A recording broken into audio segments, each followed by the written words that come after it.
Hey guys, this is Wild Books. I'm Kelsey Capps, reader-in-residence at the Wild Detectives. I'm here to talk to you about my favorite picks of the month.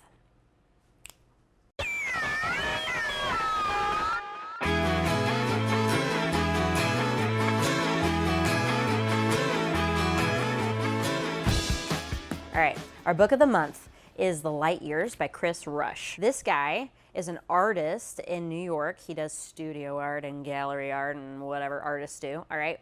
So that's how he's famous. However, turns out his life is just like batshit crazy. This is one of the best memoirs I've ever read, mostly because it manages to be really personal, really deeply moving and beautiful, but it's also really funny. It kind of tracks him from when he's a kid in the 1960s all the way through like the 1970s, where he kind of has this existential crisis and finds himself, but without being cheesy, right? Like it sounds like, oh, it's like another coming of age story from this poor white man. It's not, all right?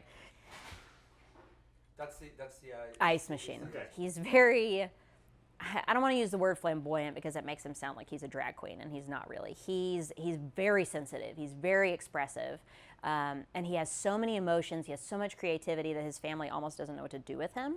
And so you get a lot of background about him as a more creative and spiritual child, and like what he had to do with all of that creative energy when his family was pretty repressive about it. So the book, I mean, it's almost this series of him searching for love, searching for divine inspiration, searching for like who he is, and getting rejected over and over and over again. It's beautifully written, it's funny, and it's really genuine. A great read. Second book, Optic Nerve. It's ideal for art buffs, all right? If you love to spend time in museums, looking at paintings, learning about art history, this narrator essentially like spends each chapter kind of doing almost a vignette about different artists and different paintings. One of my favorites that she talks about is Rothko, because you see those pretty commonly, but I had no idea about his backstory. I had no idea that he got lambasted essentially by critics when he first came out, because they were like, oh, you make color blocking, cool. She uses it as a great lens to explore humanity, art, and just our own natural obsessiveness with our own stories and how we use that in creativity. I loved it. Last one is called Lot. It is actually a little collection of short stories, which I don't usually find myself reading. I think a lot of people are like, do I want to read one chapter about totally different characters every time? What I especially loved is that his focus is laser sharp on minority communities in specificity.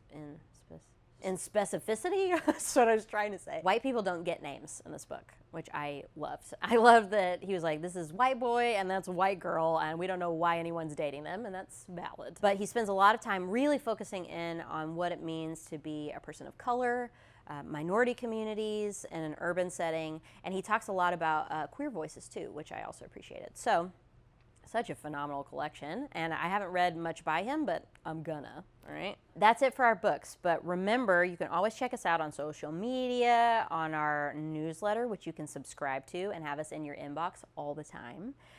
We have our usual events happening, so we got Kids in the Cliff every Sunday, Inner Moonlight, which is a poetry reading every second Wednesday. Honestly, cool stuff is happening all the time. We would love for you to come hang out with us. We got music shows, we got panels, we've got authors, and we would love to see your faces. Hope you have an awesome month.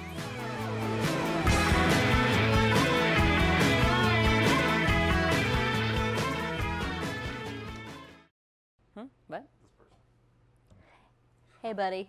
I feel like he needs a cool name like Francois.